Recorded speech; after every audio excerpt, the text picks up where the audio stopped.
Hi everybody.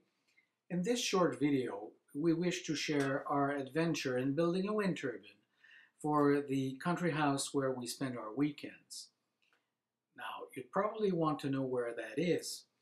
We're located in Quebec, Canada, on the south shore of the St. Lawrence River, an hour and some minutes east of Quebec City in what's called the Kamouraska region.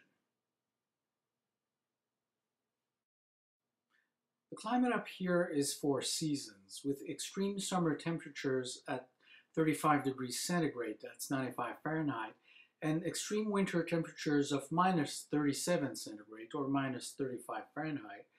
The region is Zone 1 winds, breezy to moderate, but we can get extreme wind gusts in the range of over 30 meters per second, that's 70 miles per hour. Everything started on eBay, like a lot of other silly ideas. In all my innocence, I got a very nice looking small turbine called a MegaShark 12 volt AC with a Greenergy Star 1000 watts charge controller and a 600 watts grid tie inverter from the same company. I put that up on the shed, 7 meters high, that's 21 feet, absolutely certain that I'd be immediately self-sufficient. Can you imagine that? Of course, I hadn't read any of the material before buying, and that's what I eventually did after a few weeks of absolutely nothing happening. And guess what?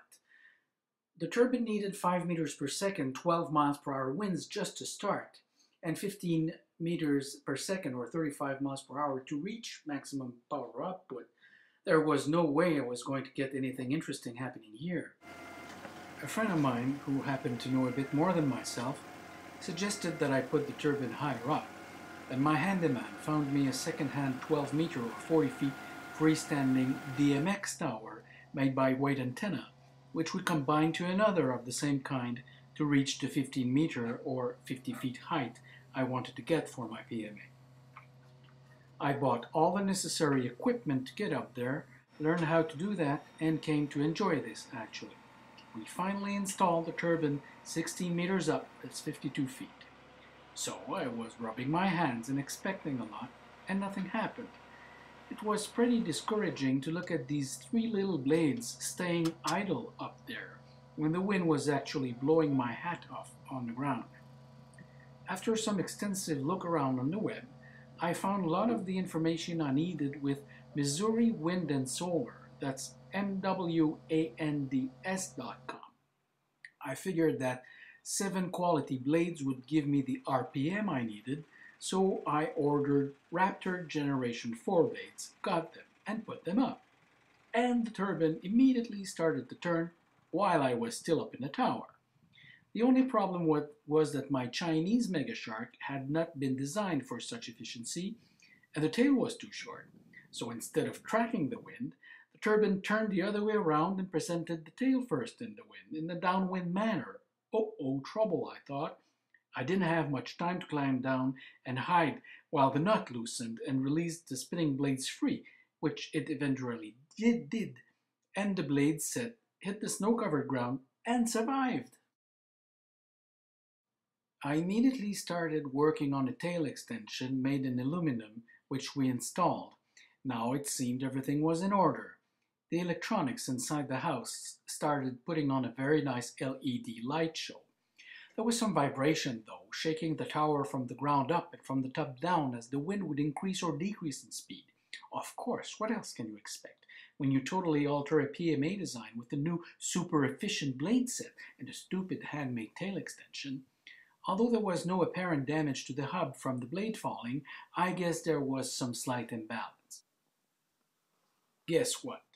3 days later, tired of the shakeup, the bolts finally let the turbine fly off into my neighbor's field in total havoc, but my tower was still straight. Then I got a Missouri Wind and Solar 800 watts Rebel turbine.